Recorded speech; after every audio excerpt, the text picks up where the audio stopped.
2020년 12월 29일 화요일 새벽 기도입니다. 오늘 함께 읽을 말씀은 베드로후서 2장 12절에서 22절의 말씀입니다. 그러나 이 사람들은 본래 잡혀 죽기 위하여 난 이성 없는 짐승 같아서 그 알지 못하는 것을 비방하고 그들의 멸망 가운데서 멸망을 당하며 불의의 값으로 불의를 당하며 낮에 즐기고 노는 것을 기쁘게 여기는 자들이니 즘과 흠이라.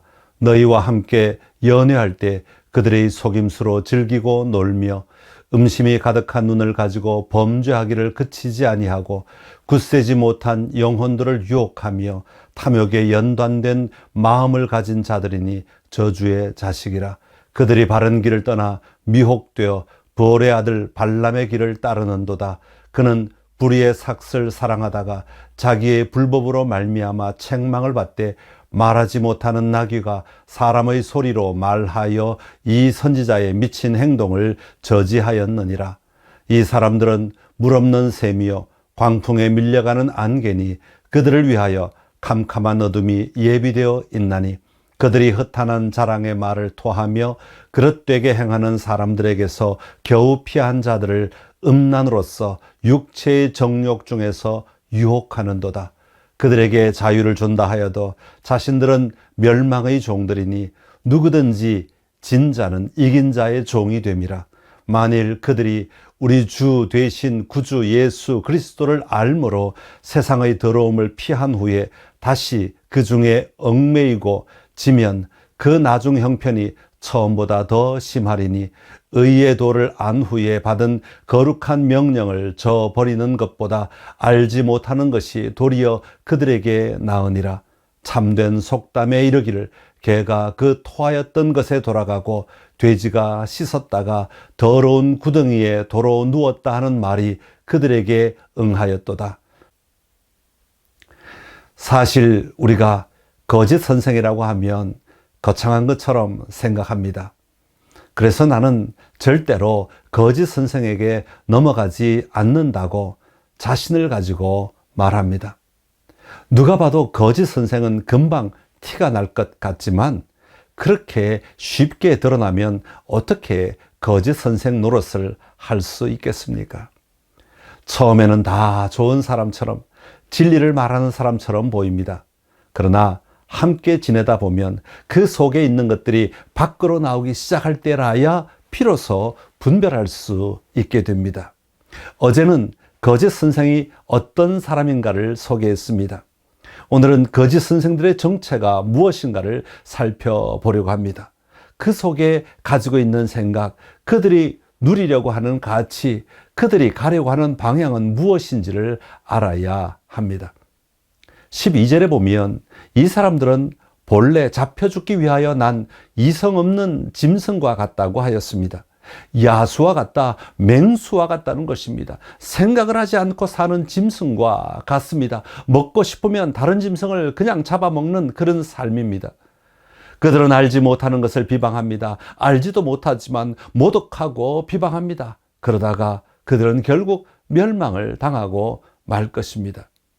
13절에 보면 그들 속에는 불의가 가득합니다. 나쁜 짓을 하면서도 그것이 자랑거리로 삼는 사람입니다. 언제나 남들 속이는 것을 생각합니다. 입만 열면 속이는 말입니다. 거짓말이 거짓말을 만들어내는 삶을 사는 것입니다. 그렇게 사는 것이 죄책감이나 미안한 마음은 조금도 없습니다. 그렇게 사는 것이 너무나 즐거운 사람들입니다. 14절에 보면 그들 속에는 크게 두 가지가 자리하고 있습니다. 음욕과 탐욕입니다. 욕심이 그들의 마음을 채우고 가득 채우고 있습니다. 어떤 욕심입니까? 음란한 삶을 생각합니다. 어떤 상황만 있어도, 어떤 사람만 있어도 음란한 생각이 먼저 떠오릅니다. 거기다가 탐심의 마음마저 가득 차 있습니다. 어떻게 하면 저 사람의 돈을 내 것으로 만들까? 어떻게 하면 저 사람을 속여서 내 돈으로 만들 수 있는가? 온통 마음속에는 어떻게 하면 내 이익을 챙길까에 마음이 요동치는 사람입니다. 이런 사람들을 구약에 등장하는 발람의 이야기로 비교하고 있습니다. 출애굽한 이스라엘 백성들이 애굽에서 올라와 요단 동편을 점령하게 됩니다. 그리고 여리고 맞은편 모압 평지에 진을 칩니다. 사실 모압과 암몬은 하나님께서 이스라엘 백성들에게 공격하지 말라고 한 땅입니다. 그러나 밀려 올라온 이스라엘이 그 주변을 공격하여 이기게 되자 모압 왕 발락은 그런 사실을 알지 못하고 두려움에 떨기 시작합니다. 그래서 생각한 것이 미디안의 술사 발람의 힘을 빌려 이스라엘을 저주함으로 이 어려운 상황을 벗어나 보려고 합니다. 발락의 요청을 받은 모압의 장로들과 미디안 장로들은 손에 복술과 예물을 가지고 발람을 찾아갑니다. 그러자 발람은 하나님께 그 뜻을 묻게 됩니다. 하나님은 이스라엘을 저주하지 말며 그들과 함께 가지도 말라고 명령하십니다. 그러자 발락은 더 높은 귀족들을 발람에게 보내어 이스라엘을 저주해 달라고 요청합니다. 그때 발람은 입으로는 거절하지만 마음속에는 여전히 욕심이 있었던 것 같습니다. 여호와께 또 물어보겠다는 것입니다. 발락의 제안에 미련이 많았던 모양입니다. 그 밤에 여호와께서 말씀하십니다. 모압의 귀족들은 따라가되 내가 이르는 말대로 준행하라고 명령합니다. 발람은 아마도 매우 신이 났을 것입니다. 하나님이 가라고 했으니 괜찮으리라 생각하고 그 마음속에는 지금 엄청난 돈을 벌 생각이 가득 차 있는 것입니다. 발람이 아침에 안장을 꾸리고 떠나는 모습을 보고 하나님이 매우 진노하십니다. 하나님은 이스라엘을 저주하는 것을 원하지 않았습니다. 그러나 발람은 부패한 마음, 불의를 사랑하는 마음, 불의의 재물을 탐내는 마음이 가득하다 보니 하나님의 마음을 읽을 수가 없었던 것입니다. 하나님이 이미 말씀하셨는데도 계속하여 같은 제목으로 하나님께 나아가는 것은 내 욕심이 하나님의 이야기보다 더 크다는 증거가 아니겠습니까? 미디안 장로들을 따라 나선 발람은 언뜻 보면 하나님의 뜻에 순종하는 듯 보였으나 이미 그 마음은 세상의 욕망에 사로잡혀 영적인 눈이 멀어 있었습니다. 그는 길을 가는 동안에 여호와의 사자가 자기 앞에 있어도 알아보지 못하였습니다. 짐승인 나귀도 알아보는데 그는 보지 못하였습니다. 여호와의 사자가 칼을 손에 들고 있는 모습을 본 나귀는 밭으로 피하였습니다. 영문을 모르는 발람은 나귀를 채찍질하였고 나귀는 다시 포도원 사이의 좁은 길에서 사자를 피하려고 버둥대며 발람의 몸을 담벼락에 비비어 상하게 하였습니다. 사자는 계속해서 길을 막고 더 이상 피할 길이 없는 막다른 골목에서 나귀는 발람의 밑에 엎드러지고 말았습니다. 아직까지도 영문을 모르는 발람은 막대기로 나귀를 때리며 분을 이기지 못하고 나귀를 저주하는 발람을 향해 여호와께서는 나귀의 입을 통하여 나타나셨던 것입니다. 이처럼 사람의 마음속에 자리하고 있는 생각이 하나님을 향한 마음보다 크면 영락없이 그 마음이 이끄는 대로 끌려갈 수밖에 없습니다. 겉으로는 하나님을 의지하는 것처럼 보이지만 실제는 그렇지 못한 것입니다. 이런 사람들을 베드로는 이렇게 비유합니다. 17절에 보면 이 사람들은 물 없는 샘이라고 말합니다. 안고 없는 찐빵이라는 말입니다. 광풍에 밀려가는 안개일 뿐입니다. 이런 사람들은 결국 깜깜한 어둠만이 그들을 반기게 될 것입니다. 이들은 헛된 자랑의 말을 하여서 미혹 가운데 행하는 사람들에게서 겨우 빠져나온 사람들을 육체의 정욕 곧 음란으로 유혹하는 사람입니다. 이들은 다른 사람에게 자유를 준다고 약속하지만 정작 자기들은 멸망의 종입니다. 절대로 자유를 줄 수 없는 사람들입니다. 오히려 스스로 멸망으로 가는 사람입니다. 얼마나 안타까운 일입니까? 이런 거짓 선생을 향한 베드로의 탄식이 나오는데 20절과 21절의 말씀을 세 번역으로 읽어드리겠습니다. 사람들이 우리의 주님이시며 구주이신 예수 그리스도를 알므로 세상의 더러운 것들에서 벗어났다가 다시 거기에 말려들어서 정복을 당하면 그런 사람들의 형편은 마지막에 더 나빠질 것입니다.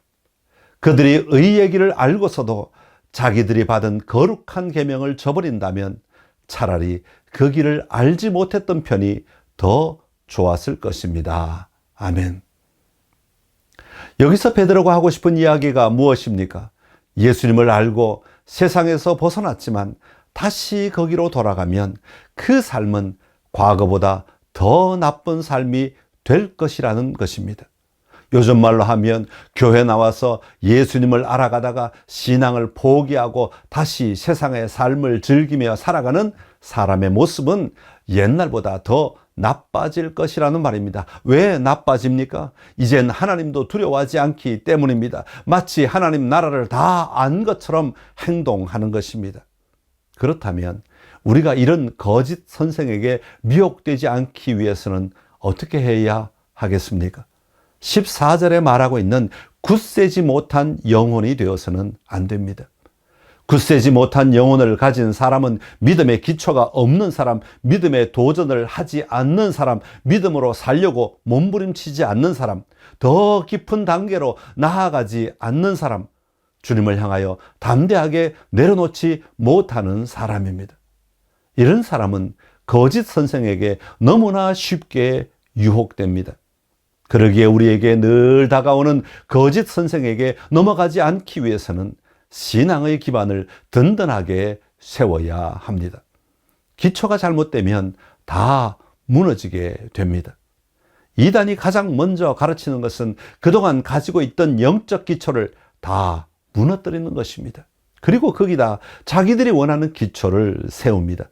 반복하고 반복하여 그 기초를 가르칩니다. 그러면 어떤 거짓말을 가르쳐도 그 거짓말을 다 믿게 되는 것입니다. 그러니까 반대로 이단에 빠진 사람들을 돕기 위해서는 기초를 다시 세워줘야 합니다. 사랑하는 선창가족 여러분, 세상 속에는 그리고 교회 안에는 다시 말하면 믿는 사람들 중에는 거짓 선생이 있습니다. 많고 적음이 중요한 것이 아니라 거짓 선생이 한 명이라도 있으면 우리는 어려움을 당할 수밖에 없습니다. 그런 거짓 선생에게 넘어가지 않기 위해서는 깨어 있어야 합니다. 깨어 있는다는 것은 늘 기도한다는 말도 되지만 영적으로 든든한 기반 위에 있어야 합니다. 말씀을 읽고 하나님이 우리에게 주시는 진리가 무엇인지를 알아야 합니다. 그럴 때 진리가 우리를 자유케 할 것입니다. 그 진리는 바로 예수 그리스도이십니다. 오늘도 예수 그리스도의 은혜와 사랑을 누리는 삶이 되시기를 간절히 기원합니다.